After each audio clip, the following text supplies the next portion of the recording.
خوش آمدید خوش آمدید اے زائرون خوش آمدید سفر عشق حسین سفر عشق حسین سفر عشق حسین اعوذ باللہ من الشیطان الرجیم بسم اللہ الرحمن الرحیم وبہ نستعین وہو خیر ناصرین ومعین وصلی اللہ علی سیدنا محمد وآلہ الطاہرین۔ پروگرام 40 سفر عشق میں تمام ناظرین کو خوش آمدید عرض کرتے ہیں۔ ان ایام کی مناسبت سے تمام مومنین، عزاداران سید و شہداء، علماء، مراجع و بالاخص امام زمانہ عجل اللہ تعالی فرجہ شریف کی خدمت میں تعزیت عرض ہے۔ ناظرین، اس سلسلے میں ہمارے ساتھ مہمان موجود ہیں شیخ ہانی رضا صاحب۔ السلام علیکم آقا۔ علیکم السلام۔ خیریت سے انشاءاللہ؟ الحمدللہ۔ کافی دنوں سے آپ کو ہم اذیت دے رہے ہیں اور ناظرین کی طرف سے بھی آپ کا شکر گزار ہیں ہم کہ بہت اچھا سلسلہ جا رہا ہے، اور انشاءاللہ ناظرین کو بتاتے چلیں یہ سلسلہ انشاءاللہ 20 سفر تک جاری رہے گا، اور آپ اس بحث کو ختماً سنیں اور اس سے خوب استفادہ کریں کہ یہ بہت اہم اور بہترین طریقے سے آقا نے اس کو بیان کیا ہے۔ آقا، جیسے کہ آپ نے خلاصتاً ذکر کیا، مثلاً 40 کے حوالے سے توسل امام حسین علیہ السلام، انبیاء کا توسل، خلقت حضرت آدم سے شروع کیا، حضرت نوح، حضرت عیسیٰ، حضرت موسیٰ، اور اسی طرح خاتم المرسلین سید العالم حضرت محمد مصطفیٰ صلی اللہ علیہ وآلہ وسلم کی حیات سے ذکر کیا۔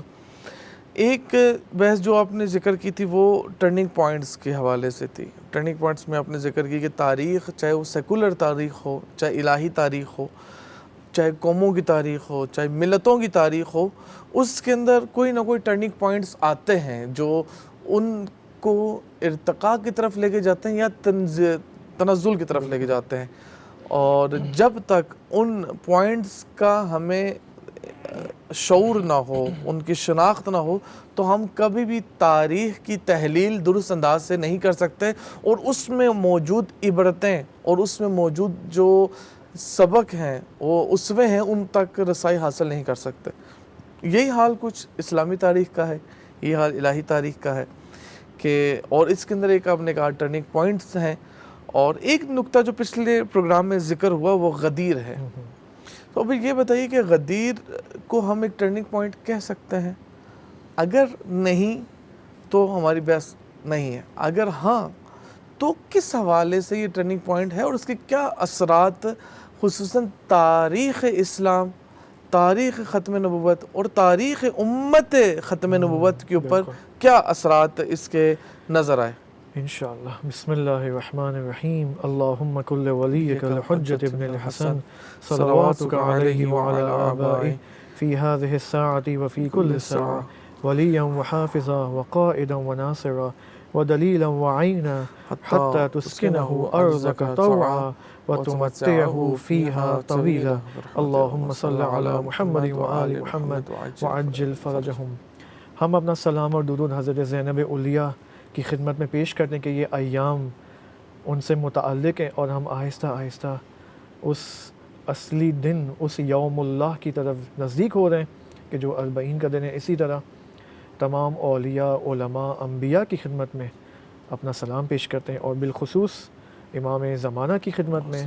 اور چونکہ ہم غدیر کی بات کر رہے ہیں، اور غدیر کا سن کر جو شخصیت ہمارے ذہنوں میں آتی وہ نام مبارک امیر المؤمنین علی ابن ابی طالب ہے، کہ ہم ان کی خدمت میں بھی اپنا سلام پیش کرتے ہیں، اور ان تمام ہستیوں سے اجازت چاہتے ہیں کہ اس پروگرام میں وارد ہو سکیں۔ دیکھیں، بالکل آپ کی بات صحیح ہے، غدیر ایک ٹرننگ پوائنٹ ہے، جس طرح انبیاء اولو العزم ٹرننگ پوائنٹ ہے، اور جس طرح نبی اکرم صلی اللہ علیہ وآلہ وسلم کی بعثت ٹرننگ پوائنٹ ہے، غدیر بھی ٹرننگ پوائنٹ ہے۔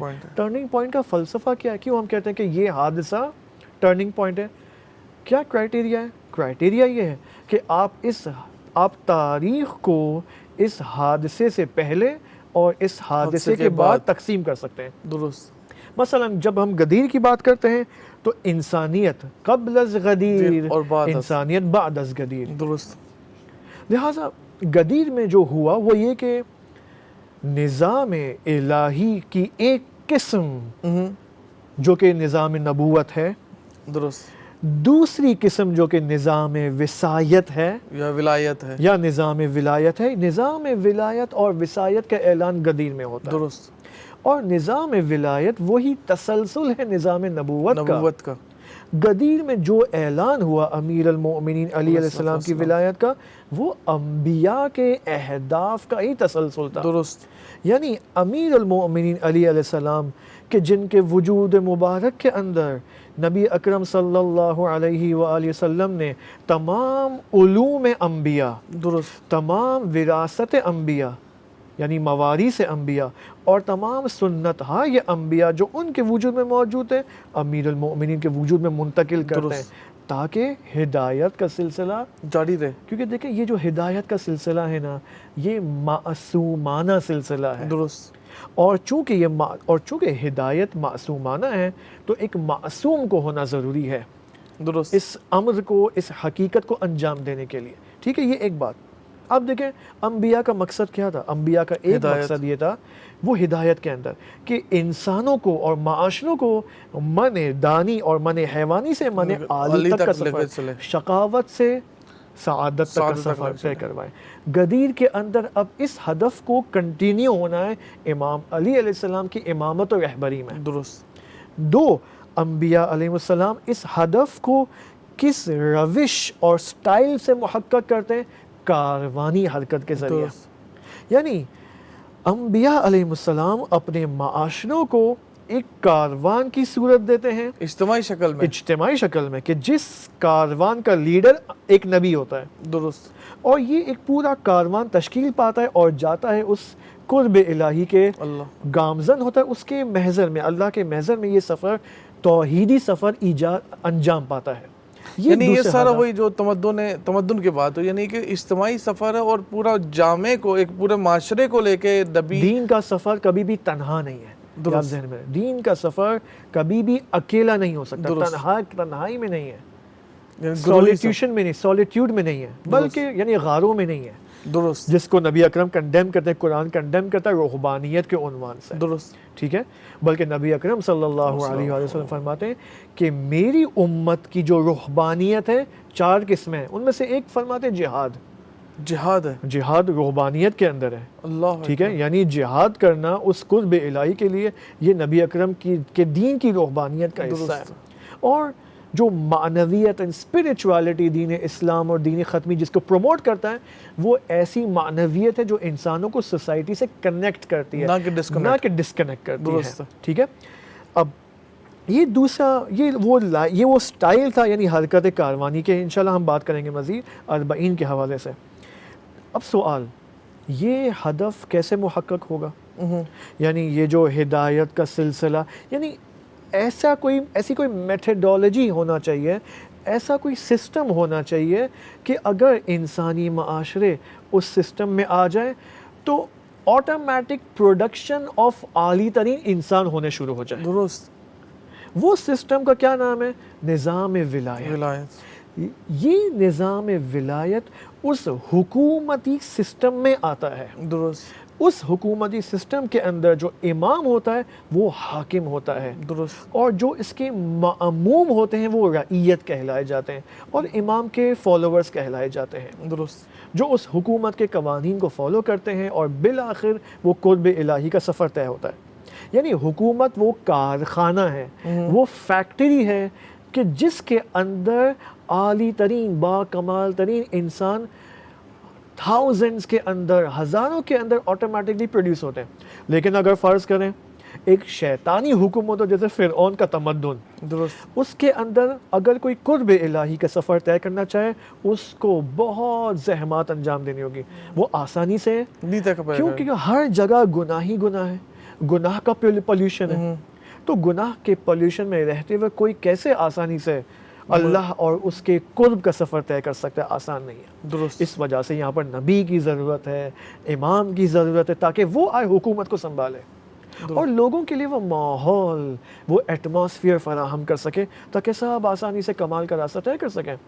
غدیر میں اس حکومت الہی بعنوان نظام ولایت و وصایت اعلان ہوا. درست. لیکن متاسفانہ ہوا کیا؟ اب آپ دیکھیں اس بحث کا ربط ڈائریکٹ ربط اور ارتباط تقابل حق و باطل سے بنتا ہے، جس کا ہم نے ذکر کیا تھا کچھ پروگرامز پہلے. کیسے؟ خود قرآن ہمیں بتاتا ہے کہ باطل اس اعلان ولایت سے مایوس ہو گیا. درست. الیوم یئس الذین کفروا. عجب، یعنی کیا؟ اس کا مطلب یہاں پر کوئی دشمن ہے جو مایوس ہوا ہے. تو مومنین کو جو علی علی کرتے ہیں ان کو تو معلوم ہونا چاہیے اچھا یہاں پر تو دشمن شناسی، اللہ دشمن شناسی کروا رہا ہے قرآن مجید کے اندر. درست. اور چونکہ قرآن زندہ کتاب ہے، الی یوم القیامہ یجری مجری الشمس ہے، تو اس کا مطلب یہ ہے کہ یہ الیوم یئس الذین کفروا یہ آیت صرف اس دن کے لیے نہیں ہے، یہ مایوسی فقط اس دن کے لیے نہیں ہے، درست. بلکہ ہر زمانے کے لیے ہے یہ مایوسی.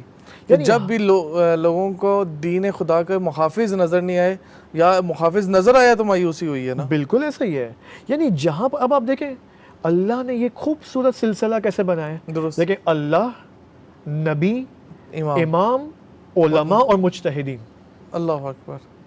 یہ اللہ کا نظام اور آج بھی دشمن انہی سے مایوس ہے.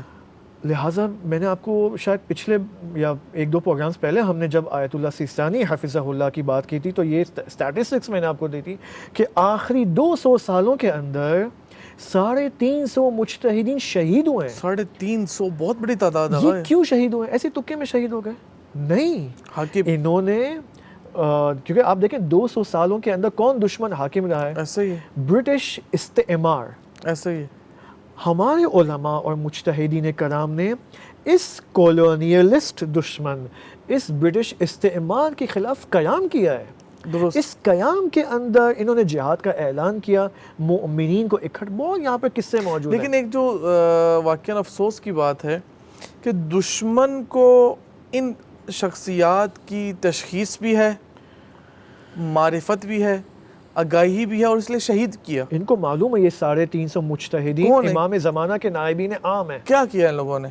اور ہمارے مومنین، میں مومنین سے کہتا ہوں خود یہ نہیں کہ ہمیں بتائیں، خود دیکھیں 10 مجتہدین جو شہید ہیں ان کے نام پتہ ہے ان کو، تاریخ چھوڑ دیں. نہیں، ہمیں مثلا ٹام اینڈ جیری کے بارے میں معلوم ہے، ہیری پوٹر کے بارے میں معلوم ہے، اسپائڈر مین، سپر مین کے بارے میں معلوم ہے، لیکن ہمیں مثلا سکولز کے اندر فلاں ملک کی ہسٹری بتائی جاتی ہے، لیکن ہمیں اپنے مجتہدین کی، یعنی 1200 سال سے زیادہ عرصہ ہو چکا ہے غیبت کبریٰ کے اندر.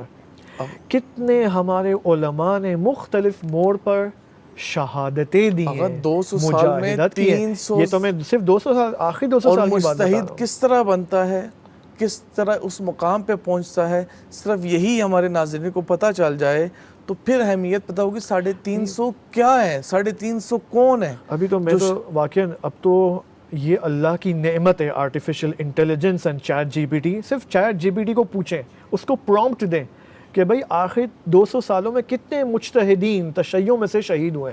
اور یہ میں اس سے پہلے یہ کہوں گا اس میں یہ بھی پوچھیں کہ مجتہد بنتا کس طرح ہے، مجتہد ہوتا کون ہے، تاکہ پتہ چلے. آیت اللہ سیستانی، آیت اللہ خامنہئی جیسے مجتہدین ہیں. دیکھیں ہم سائٹ پہ جانا نہیں چاہتے، لیکن میں صرف جملے میں عرض کر دوں کہ ایک مجتہد کو مجتہد بننے کے لیے کم از کم 20 سے 30 سال محنت کرنی پڑتی ہے. ایسے ہی ہے. اور محنت ایسی نہیں صرف 9 to 5 کی طرح نہیں، اس کو 16 15 گھنٹے روزانہ بغیر کسی چھٹی کے، ہالیڈے کے دینے پڑتے ہیں، تب جا کے یہ مجتہد بنتا ہے. ایسے ہی. لہٰذا آپ دیکھیں غدیر میں کیا ہوا. غدیر میں ہوا یہ کہ متاسفانہ بالآخر ہمیں اتنا تو معلوم ہو گیا، خدا ہمیں دشمن کا تعارف کرا رہا ہے کہ کچھ لوگ ہیں جو مایوس ہوئے. کیوں مایوس ہوئے؟ مایوس اس وجہ سے ہوئے کہ نبی اکرم صلی اللہ علیہ وآلہ وسلم کے زمانے تک دین اور دین کی ہدایت کا زمام مختلف زمانوں میں ایک پرسنالٹی، ایک شخص سنبھال رہا تھا. درست. لیکن نبی اکرم نے غدیر میں جو اعلان کیا، یہاں پر شخص کے ساتھ ساتھ ایک قاعدہ بھی دے دیا. درست. کہ دیکھو یہ جو نظام امامت ہے، جو امام علی علیہ السلام سے لے کر امام مہدی علیہ السلام تک الی یوم القیامہ، اب یہاں پر قاعدہ مل گیا دین کو.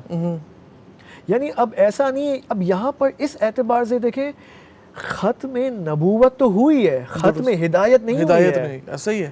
ختم ہدایت نہیں ہوئی ہے، اس وجہ سے یہاں پر ایک ایسی شخصیات کی ضرورت ہے جو اس نبی ختمی کی تجلی ہو.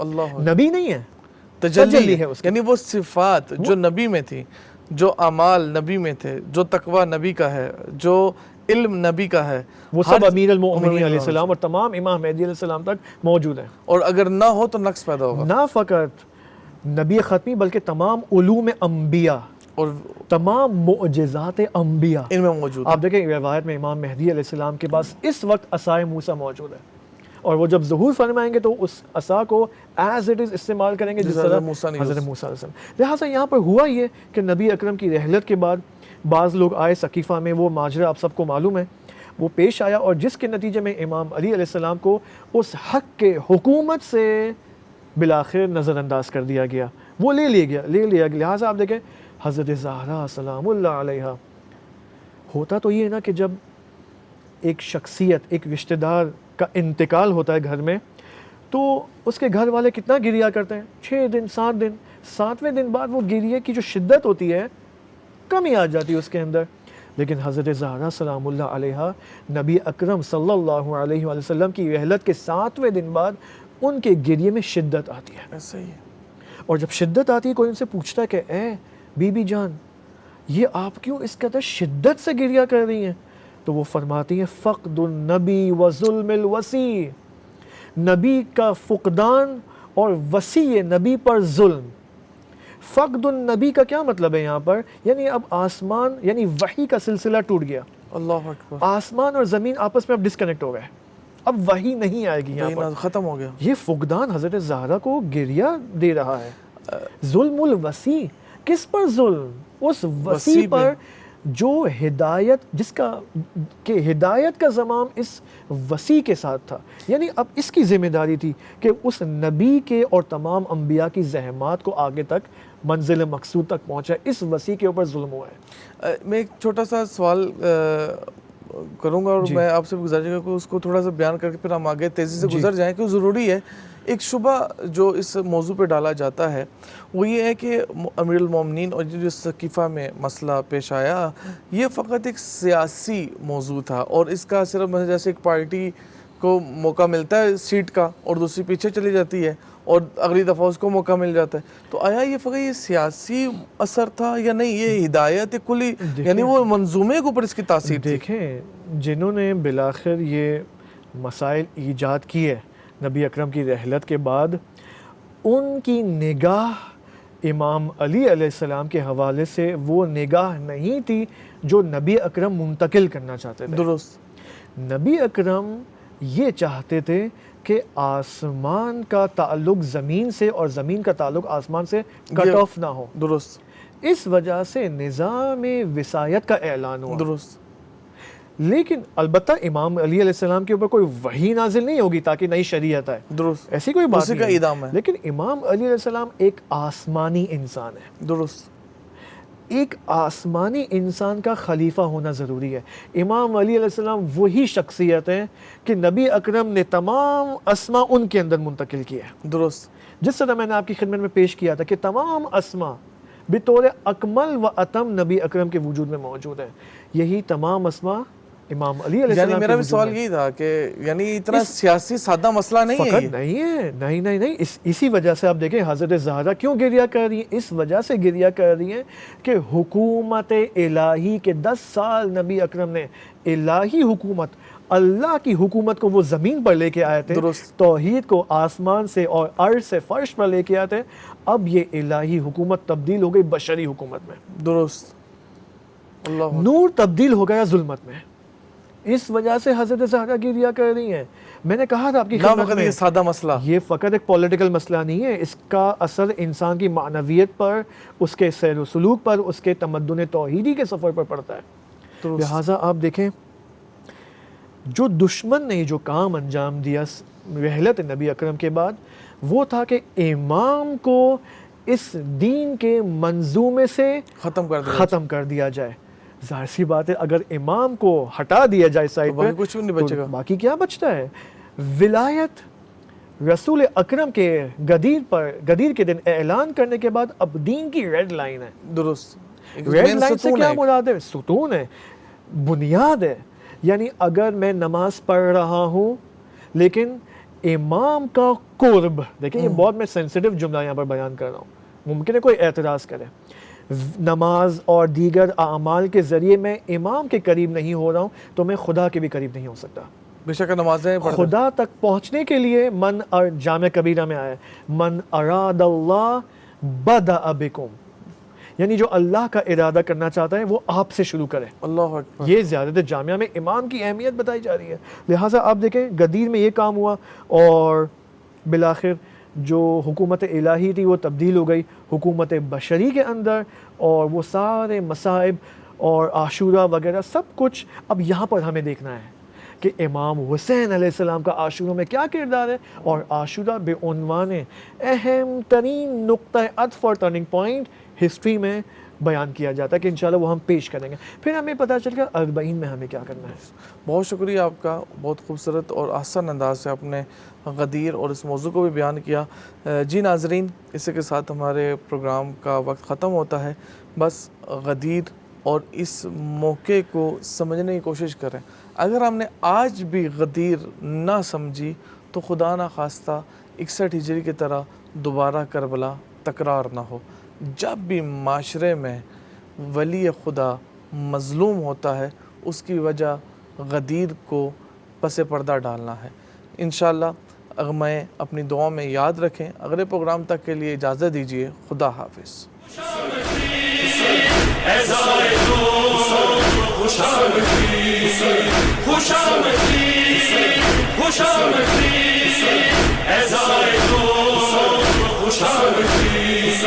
سفر عشق حسین